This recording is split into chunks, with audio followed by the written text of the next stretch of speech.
Hi, I'm Sutton Blackhill. Please help us with this investigation by leaving a 5-star review wherever you listen to this podcast. Thank you, and here's Wally. 40 years ago, 12 people died in the backyard of the death house on Elm Street. And 3 days later, they disappeared.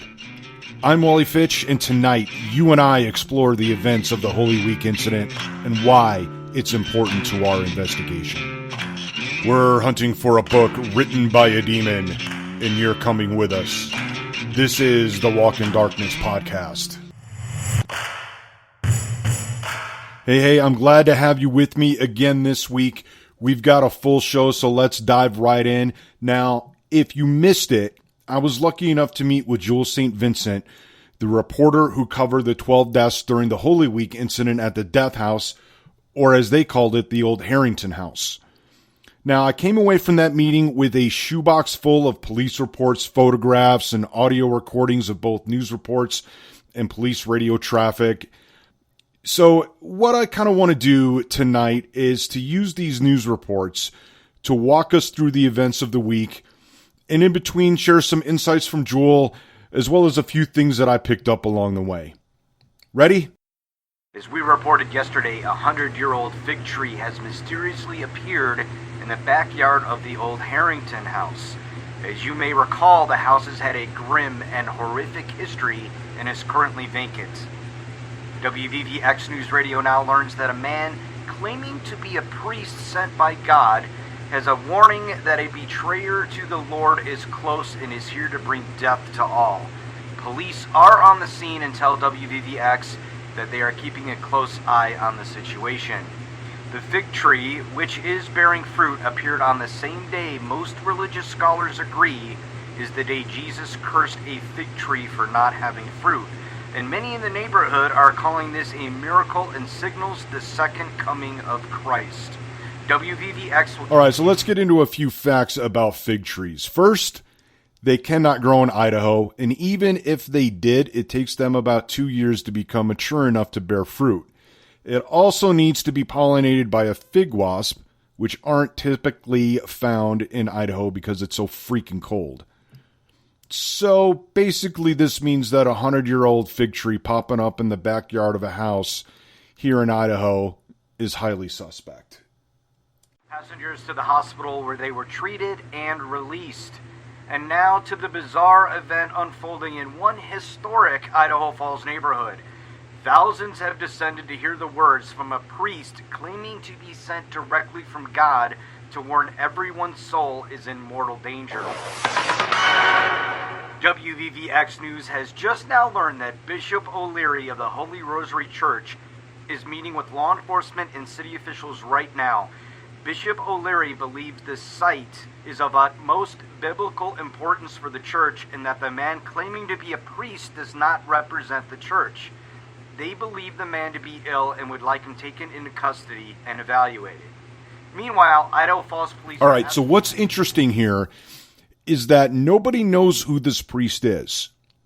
But yet the church dismissed him and wanted him taken into custody so they could control something that they believe to be a holy site. Apparently, this priest gained such a following with his message that the church knew with him in play, there would be no way that they could control the narrative. Jewel also told me that the Holy Rosary Church was so obsessed with what was going on at the house that they wanted police to have everybody leave. Now keep in mind, there was over 1,000 people in this small, tiny neighborhood. I mean, this is on a one-way street. Place was crowded. The best they could do was manage it. Getting everybody to leave would have caused a massive riot, and the police, they didn't have the manpower to go up against that. They barely had enough manpower to manage the scene as it was. We go live right now to WVVX's Jules St. Vincent, who is live at the old Harrington house, where a series of bizarre religious events that seem to mimic the original Holy Week are occurring. Jewel, what's happening right now? Well, Steve, many here tell me they have taken part in what they are calling the Second Last Supper to honor the second coming of Jesus Christ. The priest who appeared shortly after the fig tree is telling people they must eat from the tree to protect their soul. Witnesses tell me those that have eaten the fruit appear to hallucinate about demons asking them about a book. Meanwhile, please tell All right, so Jewel told me that she spent most of the week out there at the house, and there was just kind of a weird vibe coming off the property and even the people that were there. It was almost like the people were in a daze, she said. They were very much coherent and aware of their surroundings, but they acted as if they didn't have control of their actions, like someone else was pulling the strings. And we're going to talk about that book reference a little later. It is Good Friday, and this is WVVX's top story. A neighborhood is stunned this morning with the discovery of as many as 12 people found dead in an apparent mass poisoning.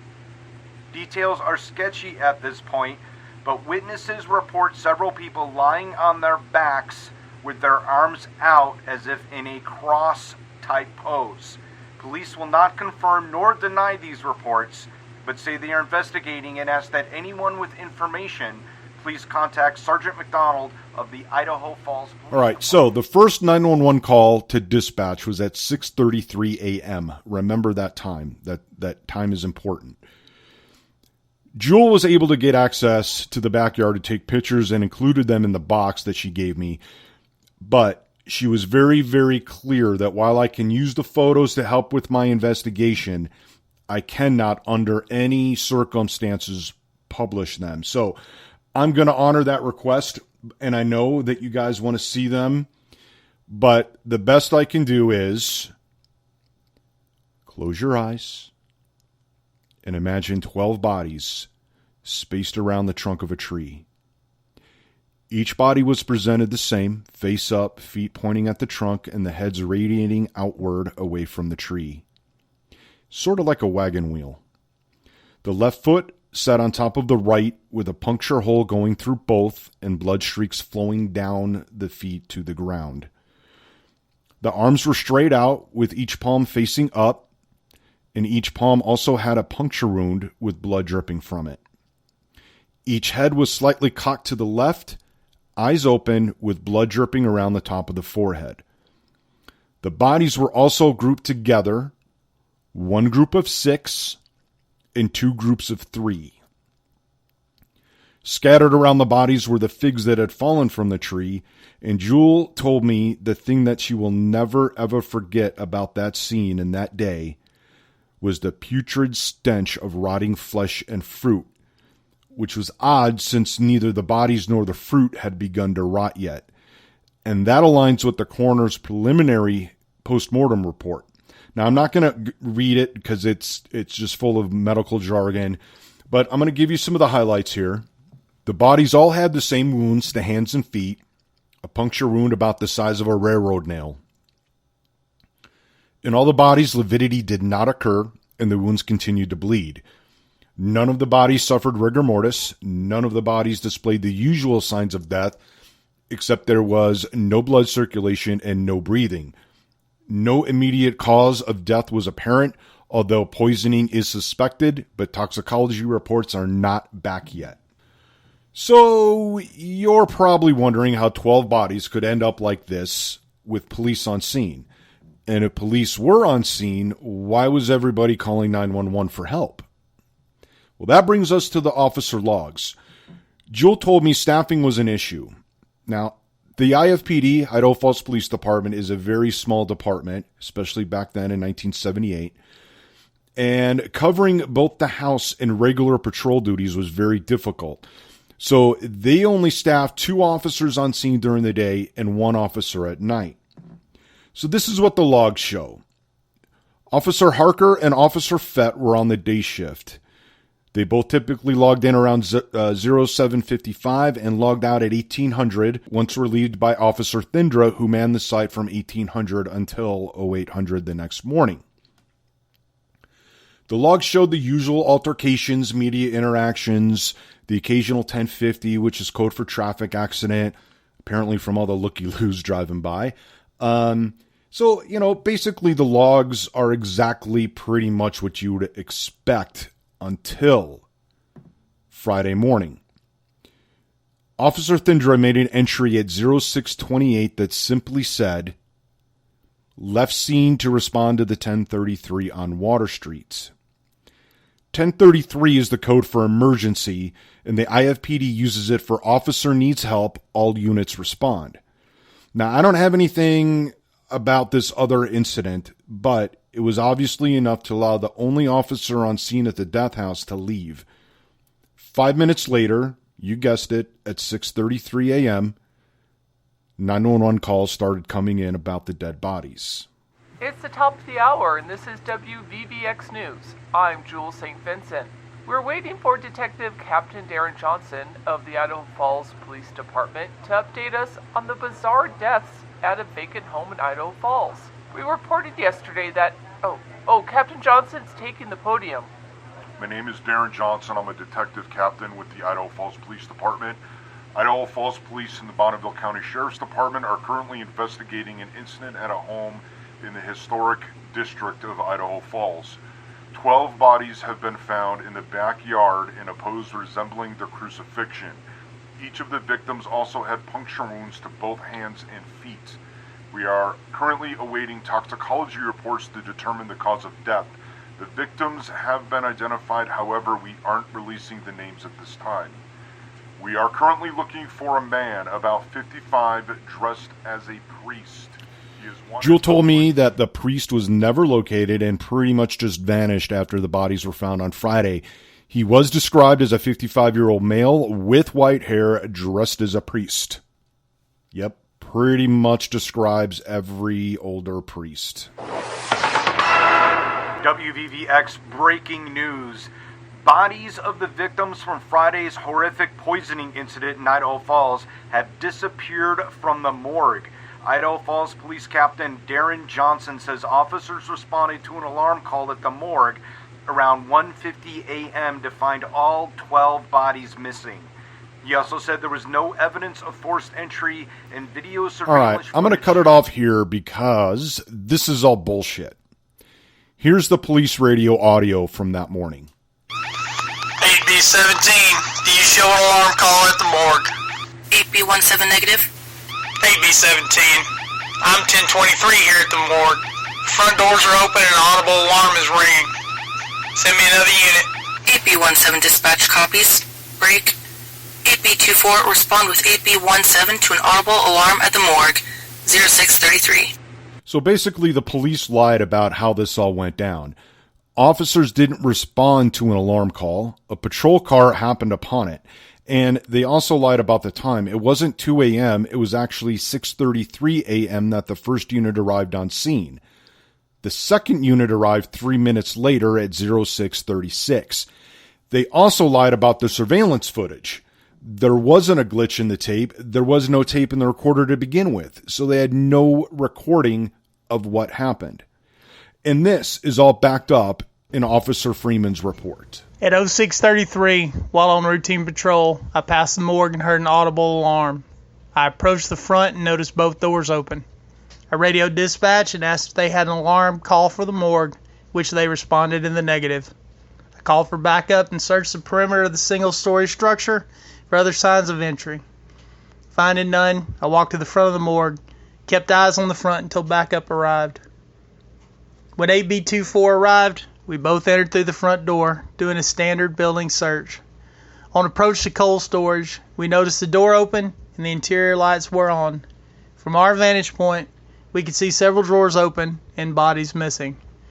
I called out identifying myself as police, asked that anyone in the room come out unarmed with their hands behind their head. After several minutes of repeating the demands and listening, I entered the room while AB24 followed behind. I took the left side of the room while AB24 took the right.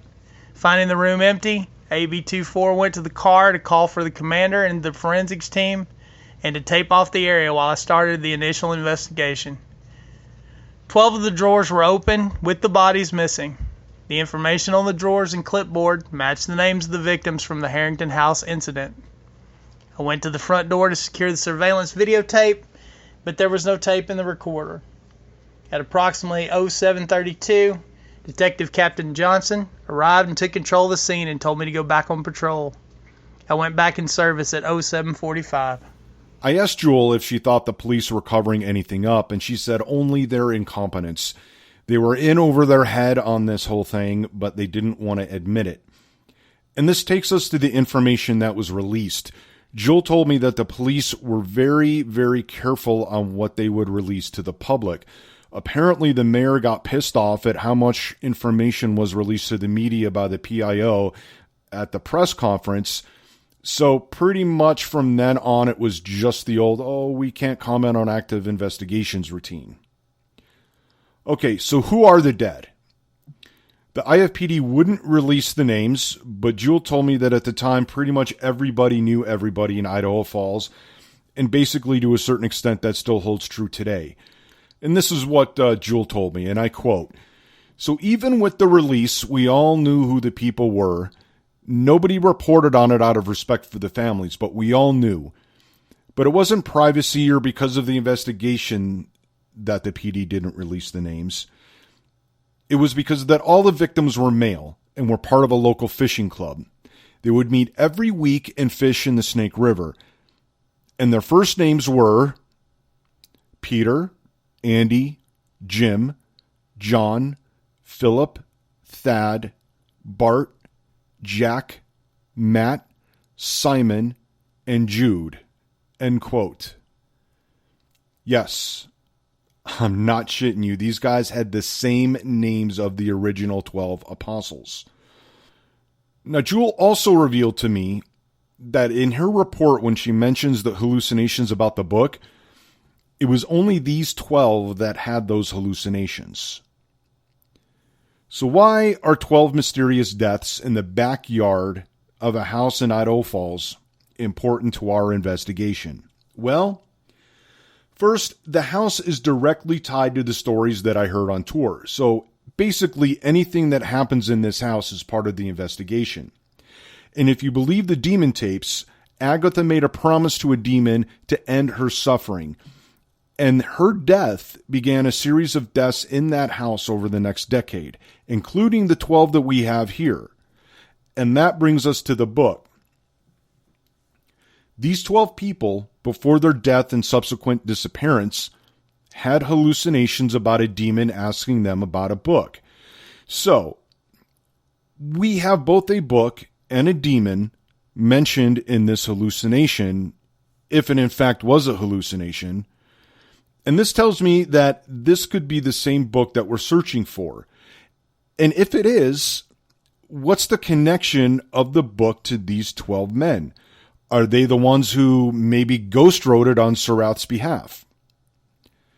And if we go the other way, and it's not the book we're looking for, does that mean that there's another demonic book out there somewhere? And are these two books parts of the same story? And finally, everybody is calling this Holy Week, calling this thing the Holy Week incident. But while it does have similarities to the original Holy Week, I can't get past the contradictions. Like, this fig tree bears fruit. The apostles die with signs as though they were on a cross, and they resurrect 3 days later. The priest's warning tells of an evil coming to take their souls. And the way the bodies were laid in that 633 pattern we've seen throughout this investigation, and I'm not quite sure what that number means yet, but nothing about any of this sounds holy to me. In fact, it has a sinister vibe about it, and it's almost a statement that says, if evil was in charge back then, things would have ended differently.